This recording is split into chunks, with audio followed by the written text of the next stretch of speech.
Bonjour, moi c'est Claire et je te souhaite la bienvenue sur mon podcast La vie en pause. Tu trouveras ici mes témoignages et mes réflexions sur des thématiques variées telles que l'hypersensibilité, l'entrepreneuriat, la neurodiversité, la douance, le syndrome d'Asperger, etc. Le développement personnel, la créativité. Autant de sujets qui moi me passionnent et j'espère t'apportera des réponses à toutes ces milliards de questions que tu peux te poser. L'instant pour faire une pause et pourquoi pas voir la vie en rose.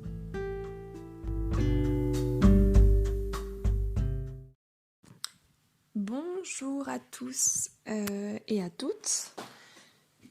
Je vais commencer aujourd'hui par vous parler plus précisément en fait du sujet de la douance, du haut potentiel, enfin voilà, zèbre, surdoué, atypique, HPI, gifted, ouais, vous avez compris, de tout ce vaste sujet qui revient beaucoup ces dernières années, qui est aussi limite voilà, un phénomène de mode. Bon, en fait j'ai l'impression que c'est vraiment quelque chose qui est en train de sortir de terre, tout comme l'autisme, tout comme tout un tas de choses dont on a voulu faire taire. En fait, j'ai l'impression qu'en ce moment, je sais pas si vous ressentez la même chose, qu'il y a beaucoup de tabous qui est en train de sortir de terre. C'est... Enfin, tabou d'ailleurs, la boue, intéressant. Bon, j'ai vraiment l'impression qu'on a essayé d'enterrer tout ça, et là, tout ressort. Mais vraiment, enfin, beaucoup de choses. Donc, toutes les problématiques... quand même, il y a de plus en plus de féminisme, de plus en plus de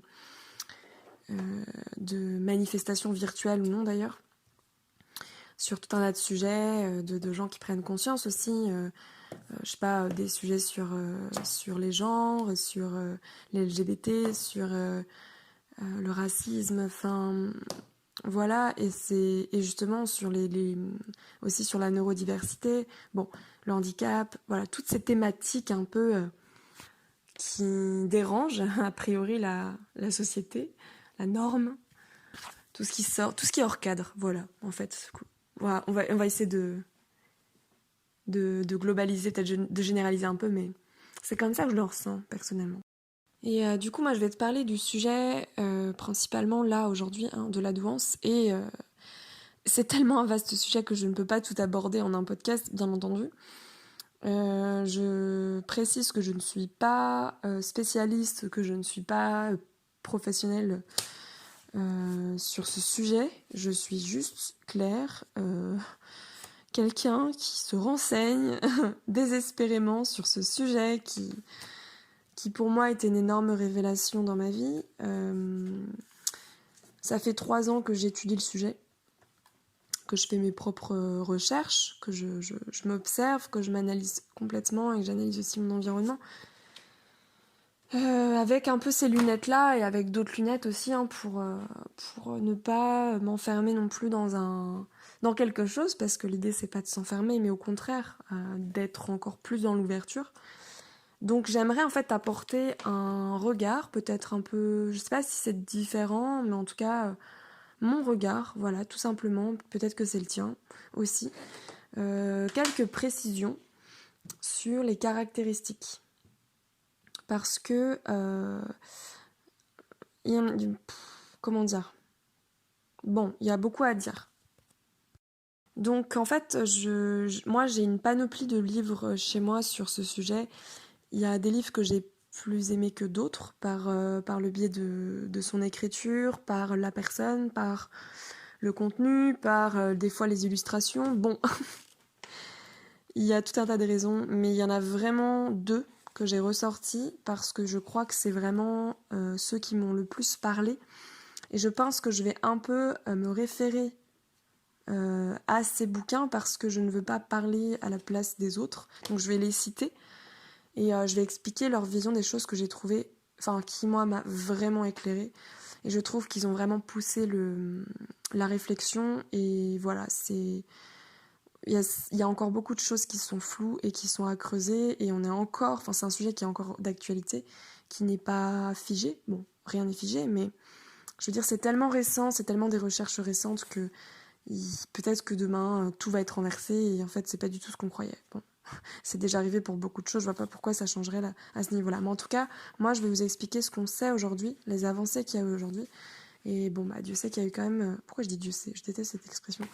Qu'il y a eu quand même beaucoup d'avancées sur le sujet. Et voilà, c'est... Enfin, bon, je vais vous citer les 2 livres qui, moi, m'ont parlé.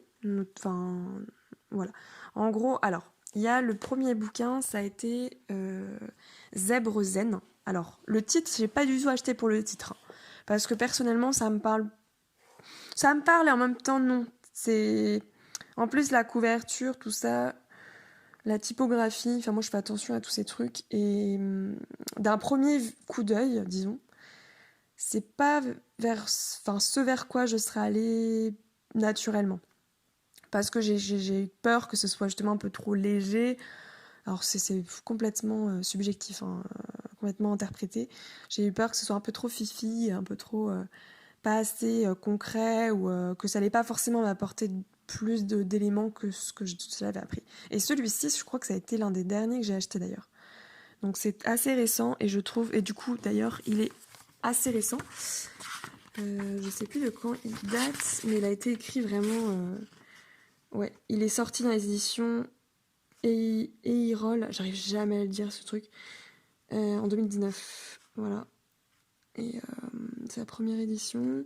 Non, il est vraiment très récent. C'est des recherches récentes et la préface a été faite par Docteur Révol, Olivier Révol, je crois que c'est ça. Est-ce que c'est ça? C'est ça, voilà. Donc le chef de service de psychiatrie de l'enfant à l'hôpital de Lyon et qui est neuroscientifique. Si je ne m'abuse, qui fait partie, je crois, du CNRS, non? Je crois bien. Bon, je ne veux pas dire de bêtises par rapport à ça, mais vous avez compris un peu. Donc voilà, et du coup, celle qui a rédigé quand même ce bouquin, c'est Clotilde Poivillier. Voilà, et du coup, c'est pour vous expliquer un peu, donc Clotilde Poivillier, elle-même zèbre, est thérapeute et enseignante en shiatsu et fascia quantique. Alors ça, je ne connais pas, faudrait que je me renseigne là-dessus, ça a l'air hyper intéressant. Elle collabore avec des médecins, psychothérapeutes et hôpitaux pour la gestion des douleurs et la déprogrammation cellulaire et transgénérationnelle des chocs émotionnels. Très intéressant pour les neuroatypiques comme nous. Consultante en gestion du stress et des émotions, elle est aussi formatrice en mind mapping. Je ne sais pas si vous connaissez, hein, perso, moi ça a été la révélation aussi ces dernières années. Cet outil d'apprentissage, et pas que d'ailleurs. Un outil exceptionnel, dont elle parle d'ailleurs, qui est génial. Voilà, donc elle est aussi formatrice en mind mapping, notamment pour les surdoués.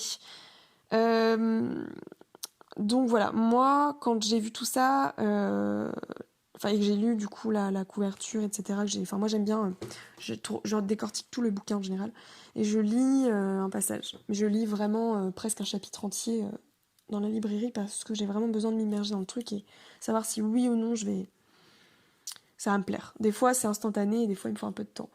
Et celui-ci, je me suis dit, ah ouais. Alors déjà, je trouve qu'il est bien écrit, très bien écrit. Il est bien mis en page, franchement. Il y a des petites illustrations toutes mignonnes, voilà, il y a des couleurs. Et elle commence, alors ça j'adore, elle commence avec un mind mapping, un mind map, une mind map, oula. Voilà, une carte mentale en fait. Donc pour des personnes comme nous, en tout cas, qui ont ce cerveau un peu... qui ont une vision globale, c'est génial. Du coup, en fait, on voit le sommaire. Alors, elle l'a fait de 2 façons. Elle a fait de façon carte mentale et de façon linéaire, par chapitre, comme ça. Mais voilà, de façon mentale, du coup, moi, je me réfère à ça et je trouve ça génial. Ok, du coup, moi, je vais commencer un petit peu... Alors, je vais la citer sur pas mal de trucs. Après, je pense que je dirai un petit peu mes réflexions par rapport à ça. Mais là, dans ce premier podcast, je vais surtout vous parler du fonctionnement. Je vais pas rentrer dans d'autres caractéristiques. Je pense que je vais y aller par étapes. Sinon, ça va être méga long. Voilà. Mais j'aime bien aller dans le détail des choses, donc j'espère que ça vous intéressera. Et le deuxième bouquin dont j'ai pas encore parlé, c'est... Alors, je sais qu'il est beaucoup critiqué, mais personnellement, moi, en fait, j'ai aussi beaucoup d'attachement parce que c'est le tout premier livre que j'ai lu sur le sujet, et c'est ce tout premier livre qui m'a donné une claque dans la figure. C'est Je pense trop de Christelle Petit-Colin. Bon, qui ne l'a pas lu et qui n'a pas eu cette vague, ce espèce enfin, c'est même plus une vague, là, c'est un tsunami, le truc. Je l'ai dévoré, je sais plus, j'ai dû le dévorer en 1 ou 2 journées. J'ai lu après la suite que j'ai moins aimé d'ailleurs. J'ai adoré ce bouquin. En fait, enfin... Ouais, grosse révélation. Grosse révélation. Et il y aurait tant à dire. Bon, j'ai pris des petites notes là-dessus, donc pareil, j'en parlerai. Mais je vais commencer par Clotilde Poivillier. Poivillier, oui, c'est ça. Et je vais parler de son rapport par rapport au fonctionnement. Et j'ai trouvé ça génial parce que c'est très actuel. Et je trouve qu'elle a été plus loin. Parce qu'on dit toujours, ouais, un zèbre, en gros, un surdoué, il a une pensée en arborescence. Et les autres, ils ont une pensée linéaire. En fait, on s'arrête là. Et moi, il y avait un truc qui me... Bah, au début, ça m'a fait une grosse révélation. J'ai compris, du coup, beaucoup de choses. Mais je sentais qu'il manquait quelque chose. C'est pas possible que ce soit juste défini comme ça, étant donné... Enfin, et du coup, par rapport aux discussions avec les gens, on a l'impression que tout le monde est comme ça aussi. C'est un peu spécial. Bon.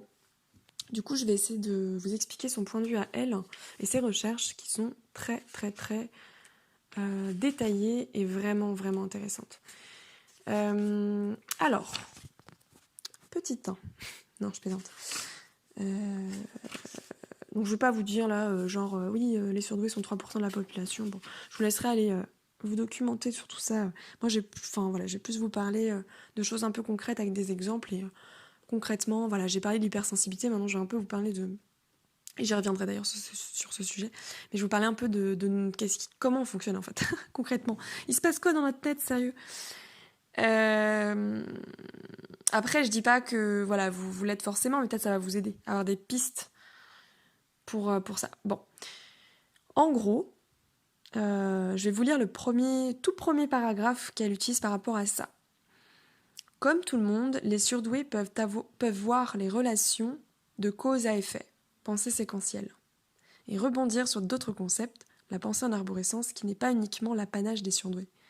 Cependant, chez eux, le résultat est bien plus riche, car du fait de leur particularité cérébrale évoquée au chapitre 5, tout va plus vite dans leur cerveau et les deux processus mentaux se font toujours de façon simultanée et non alternative. Je m'explique, enfin je l'explique. En fait, en gros, ce qu'elle explique, c'est que c'est pas séparé. Je veux dire, les surdoués sont pas juste pensée arborescente et les autres séquentiels. Non, on a tous les deux. D'ailleurs, les neurotypiques qu'on appelle, que j'aime pas trop ce terme, ont une pensée aussi en arborescence par moment. En fait, la différence va se jouer sur la façon, comment dire, le fonctionnement cognitif, sensitif et émotionnel, mais par rapport qualitativement en fait et quantitativement. Donc vraiment les différences elles vont être à ce niveau-là. Au niveau, il y a beaucoup de trucs à développer, mais des connexions neuronales, de l'organisation qui est très spécifique en fait aux surdoués. Et voilà. Mais en fait, quand on se rend compte, on regarde les autres et on regarde aussi ceux qui nous ressemblent, on comprend en fait. Enfin, en fait, c'est très...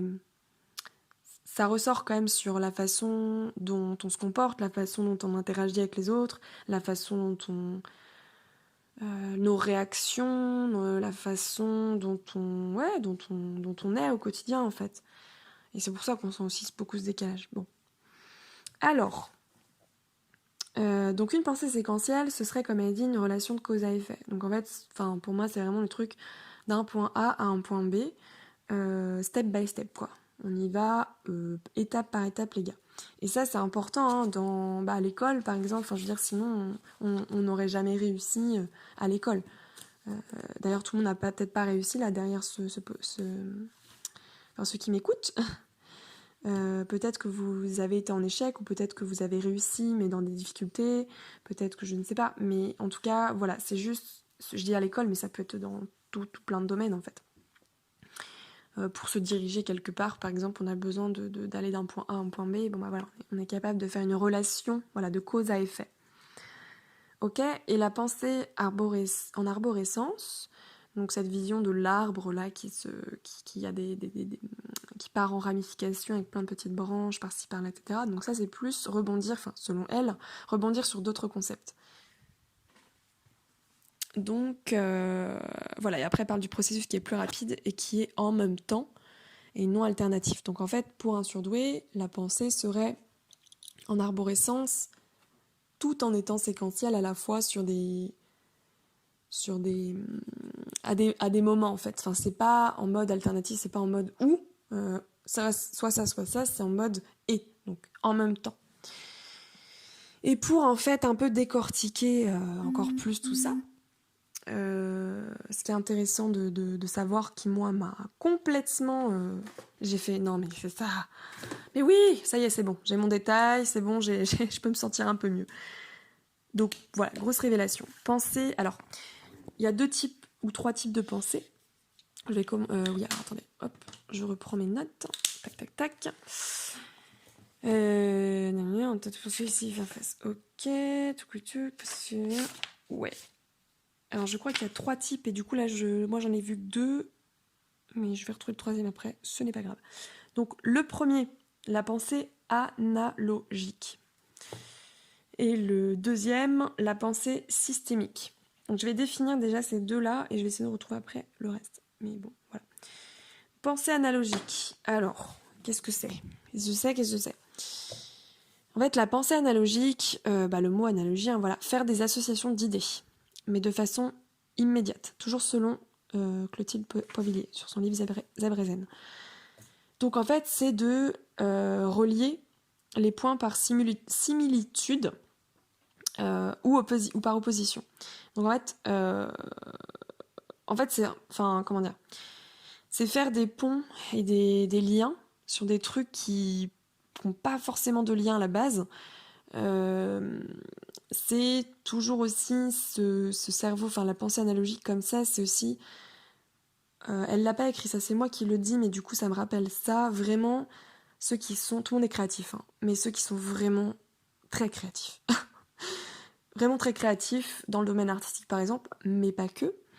Et qui vont même au-delà de la création dans l'innovation. Donc dans vraiment, en fait, il y a une espèce de recherche de nouveautés, et donc ils vont aller puiser de façon simultanée, autant dans le passé, mais aussi dans le présent et dans le futur. Donc il se passe des liens comme ça entre de temporalité certainement. Donc on va chercher puiser dans la mémoire, mais pas que la mémoire logique, dans la mémoire émotionnelle, événementielle, voilà. Et aussi dans des choses qui se passent concrètement maintenant et dans des choses qui se passent plus tard. Ça peut être aussi des liens, enfin ça c'est moi qui pense ça, mais des liens aussi qu'on peut faire entre notre corps, notre intuition, notre analyse logique et rationnelle. Voilà. Donc moi j'ai trouvé ça très très intéressant parce que je trouve que ça met en lumière ce que c'est qu'une pensée arborescente, mais dans son détail. Et c'était pas que ça. Alors j'explique. Elle parle aussi de la pensée systémique. Alors, qu'est-ce que la pensée systémique ? Très très intéressant aussi, parce que c'est comme ça que j'ai compris aussi que... Ah d'accord, je comprends pourquoi en fait à l'école j'avais beaucoup de mal à apprendre. Je comprends pourquoi à l'école j'avais beaucoup de mal à suivre. Parce qu'en fait on nous apprend pas à apprendre, on nous donne une méthode unique et universelle, universelle en tout cas pas franco-française, occidentale, je sais pas trop comment ça se passe dans les autres pays, non, on va dire française en France par exemple, on donne une seule et même méthode dans l'éducation. Mais moi je me dis mais pourquoi ? En fait ça y est, je comprends. En fait c'est parce que ma pensée et la pensée des surdoués, en fait serait une pensée aussi systémique. Donc en fait, quand je parlais en mode « et », c'est ça, c'est à la fois l'hémisphère droit et l'hémisphère gauche qui fonctionnent ensemble. Vraiment, c'est une collaboration 50-50 les gars, quoi. C'est on bosse ensemble, quoi. Et ça se fait de façon, encore une fois, c'est pas « ou », c'est en mode « et ». Donc c'est pas alternatif, on n'est pas d'abord dans quelque chose de... Enfin c'est pas étape par étape, voilà, encore une fois. Donc voilà, et du coup elle explique ça avec... moi j'adore parce qu'en plus ça fait le parallèle avec la photo. Enfin, je sais pas si c'est fait exprès du coup, si j'imagine, elle dit pas, je vous donne un exemple pour la photo, mais bon, c'est explicite. Elle prend l'exemple du grand angle et du zoom. En fait, la pensée systémique, c'est vision globale détaillée. Mais c'est... Oh là, mais mon Dieu, mais oui. Mais oui, parce qu'en fait, j'ai l'impression que la plupart des gens sont, vous voyez, un peu au milieu. Et je trouve que c'est vachement en lien avec toute l'intensité dans laquelle on se trouve, parce que j'ai l'impression vraiment d'être toujours dans les extrêmes. Noir ou blanc, tout ou rien. Voilà, enfin, d'être rarement dans les nuances de gris, quoi. Et en fait, j'ai l'impression que la plupart des gens sont plus dans la nuance et non dans les extrêmes. Et c'est ce qui fait cette espèce de décalage, en fait. Parce que si nous, on serait en mode global détail, alors donc je vais expliquer. En fait, le mode global, c'est le mode grand angle. Donc en fait, on aurait une pensée qui visualiserait, enfin, je sais pas si c'est visualisé, mais alors je vais lire ce qu'elle écrit. Le premier est un grand angle pour l'analyse panoramique dans le contexte global. Et même pourquoi pas en dehors du cadre de référence, on ne sait jamais. C'est approximatif, mais à l'avantage de tout voir en un clin d'œil. Je sais pas si vous voyez le truc. Comme le mind mapping, par exemple, c'est un bon outil d'apprentissage pour nous parce que on voit tout de façon... tout de suite, en fait. Voilà, tout est sur la feuille, sur la même feuille, alors que, je sais pas si vous vous rappelez en cours, c'est très linéaire, c'est chapitre par chapitre. Il n'y a pas de lien forcément direct avec les chapitres. Petit A, petit B, oh là là, mon Dieu, quoi. Enfin, moi, j'arrivais pas du tout à apprendre de cette façon-là. C'était très compliqué, mais je savais pas qu'il y ait d'autres méthodes. Voilà, et du coup, maintenant qu'il y a le mind mapping, truc comme ça marche. Ouais, moi, ça marche quasiment pour tout, mais on peut s'en servir pour la prise de notes aussi, pour des trucs comme ça. Voilà, c'est vraiment vision globale. Et quand, par exemple, je vais rencontrer quelqu'un, il y a cette analyse globale qui se passe. En fait, il y a cette pensée globale d'abord sur la personne. Ça fait pouf, je sais pas, il se passe un truc. Je vois tout de façon globale. Et puis après, il y a la vision détail. Donc là, je vais l'expliquer. Et par exemple, pour redonner un exemple concret, moi, dans mon vécu par rapport à la vision globale, ça se manifeste aussi dans le comportement. Je sais pas si c'est ça, mais je suppose, c'est une supposition, l'éparpillement.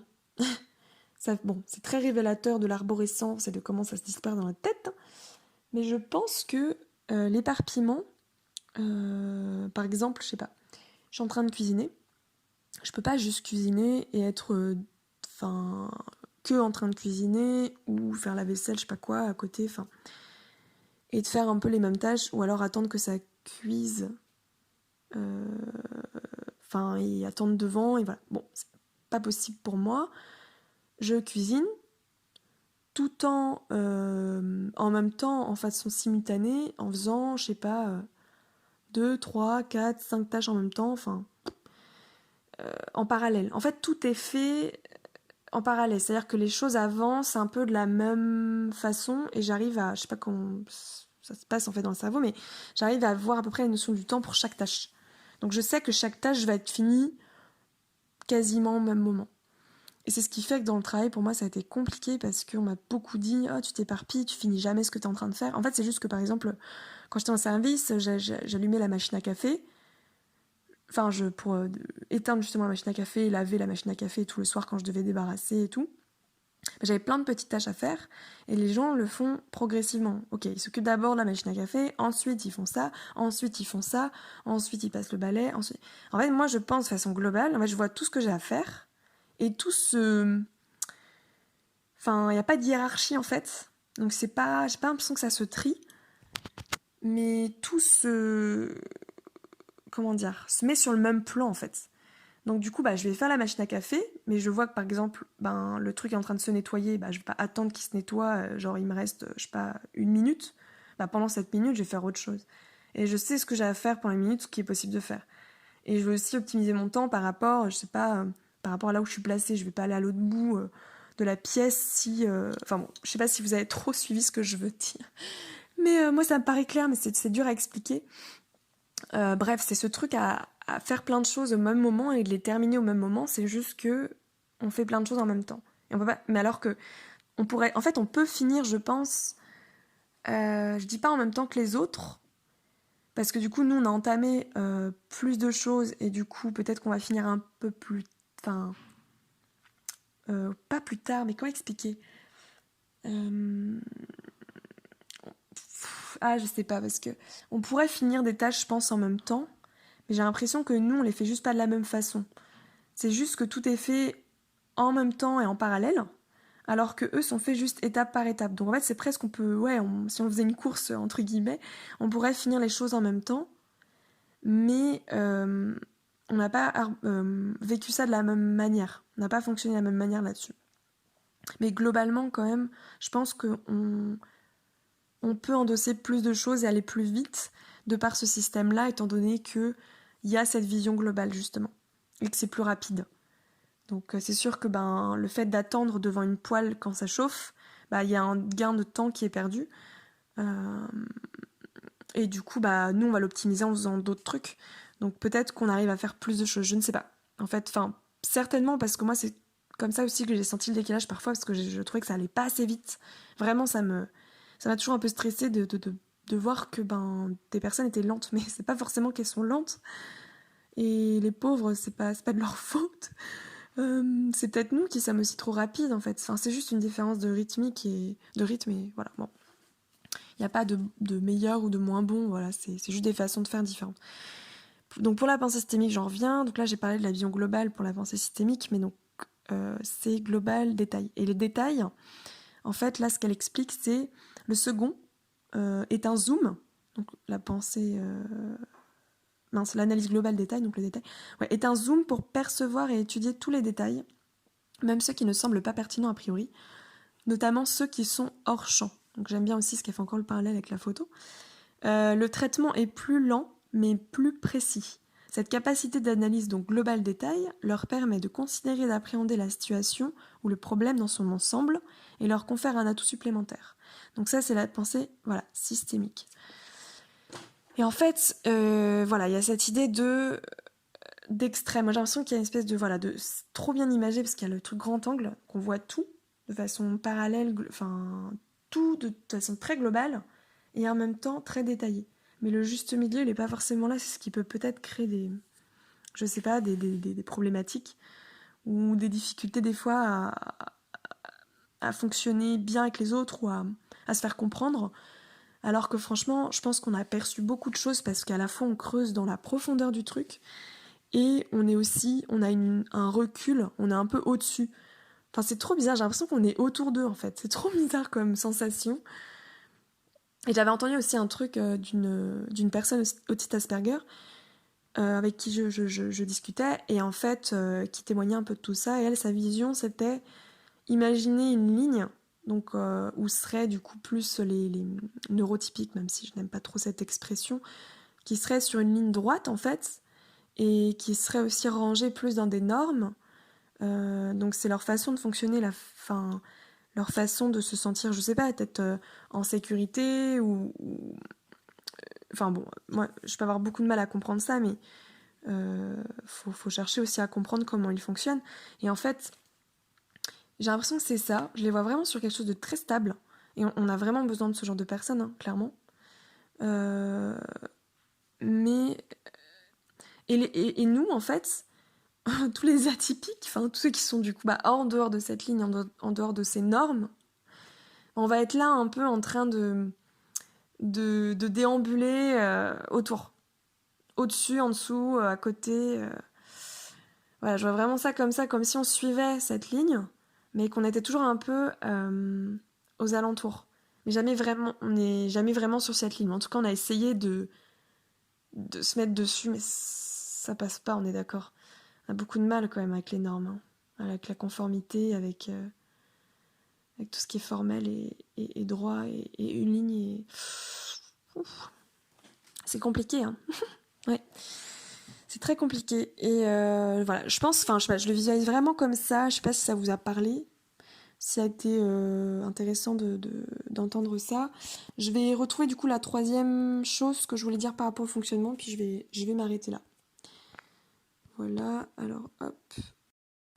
Alors voilà, donc pour reprendre en fait, et pour terminer sur le fonctionnement, en fait elle parle, alors c'est pas forcément une troisième façon de penser, parce que du coup j'ai vraiment détaillé la pensée analogique et la pensée systémique. En fait, là, elle parle du déficit de l'inhibition latente. Je sais pas si vous êtes déjà renseigné sur le sujet, si vous connaissez. Moi, j'ai appris ce terme, d'ailleurs, avec le tout premier livre, hein, sur Je pense trop de Christelle Petit-Colin. Enfin, quasiment tous en parlent. C'est quelque chose qui m'a énormément parlé, évidemment, et je me suis beaucoup observée par rapport à ça. Alors, je pensais que... Enfin, comment dire? Je pensais même pas que c'est un terme qui existait, l'inhibition latente, étant donné que, je pensais que tout le monde était comme ça, hein, c'est toujours pareil, on pense que tout le monde fonctionne pareil que nous, et que, on n'est pas au courant qu'il y a une neurodiversité comme ça, et qu'en fait, chaque être humain, et même si on est tous uniques par rapport à nos personnalités, notre vécu et tout, on pense qu'on pense tous pareil, dans le sens même fonctionnement. Mais non, en fait, et en plus, il y a des personnalités avec des fonctionnements avec des troubles, des défaillances, etc. Et notamment chez les surdoués. Donc en fait, la plupart des surdoués auraient ce processus défaillant sur l'inhibition latente. Donc on parle bien d'un déficit de l'inhibition latente. Alors qu'est-ce que c'est? Donc elle en parle un peu plus loin dans son bouquin. Donc je ne vais pas citer ce que elle dit, mais voilà, ma définition. En fait, c'est l'incapacité, enfin l'inhibition latente, c'est justement la capacité, je vais y arriver, à hiérarchiser, à trier les informations, et en fait la capacité du cerveau à trier, de dire ce qui est bon, enfin ce qui est utile ou non dans toutes les informations qu'on reçoit, qu'on capte. En fait, c'est par exemple, on donne souvent cet exemple-là, mais c'est vrai que c'est parlant, on est dans un bar avec quelqu'un qui nous parle, admettons c'est une seule personne, et on l'écoute. Sauf qu'en fait, c'est très compliqué de se concentrer parce que il y a le bruit, déjà de la musique ambiante du bar, par exemple. Ensuite, je pense que ça c'est le pire du pire, c'est le brouhaha incessant de la foule de gens qui est là. Enfin, même s'il y a que quelques personnes, en fait, ça dépend tellement de l'acoustique du bar. Et du coup, moi, par exemple, c'est quelque chose auquel je fais attention aujourd'hui. Je comprenais pas avant pourquoi j'étais crevée dans certains trucs, mais en fait, l'acoustique, c'est une catastrophe. Il y a des bars, en fait, il y a une acoustique particulière, et c'est des lieux, c'est une horreur, en fait. Donc, il y en a qui ont compris ça, et qui sont adaptés un peu plus, où c'est plus confiné, et où on n'entend pas forcément, enfin, on entend qu'il y a des gens qui parlent à côté, mais on n'entend pas toute leur conversation, et ça résonne pas, ça nous transperce pas les oreilles, quoi. Donc voilà, et par exemple, donc on discute toujours avec cette personne, il y a déjà ces deux bruits-là, ensuite il y a, je sais pas moi, une lumière, donc là on est sur du visuel, donc il y a des lumières qui nous dérangent, le bruit aussi des néons par exemple qui nous dérange, le grésillement, les bruits des tasses à café,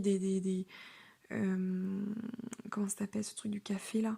Enfin, vous voyez là, oh là, quand ça tape. En plus, j'ai été déjà en restauration, je sais ce que c'est. Ça peut briser les tympans là.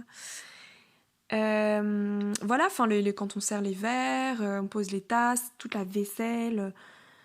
Et puis aussi visuellement les allées-venues des serveurs, des gens qui passent, les portes qui s'ouvrent, les courants d'air. Bon, voilà, en fait, tous ces trucs. Et en fait, le cerveau est capable, a priori, d'avoir un système de tri et de filtre. En fait, c'est un filtre pour garder que les informations qui sont utiles. Alors, ça ne veut pas dire que la personne neurotypique n'a pas... se sent super bien et n'entend que nous dans ce brouhaha et méga concentrée et tout. Ça peut aussi la déranger par moments, mais elle va réussir à filtrer et il n'y a pas autant d'informations qui lui arrivent à la conscience, en fait. Je sais pas si c'est clair ce que je dis. Et du coup, elle est dans la capacité de m'écouter et vraiment d'être attentive. Moins si elle en était dans la nature, forcément, mais vraiment, vraiment une bonne capacité de filtrage. Et il y a déjà de base, beaucoup moins d'informations qui rentrent dans leur capteur. Je sais pas si vous voyez le truc. Bref. Et bon, les surdoués auraient ce déficit-là, ce qui fait que nous...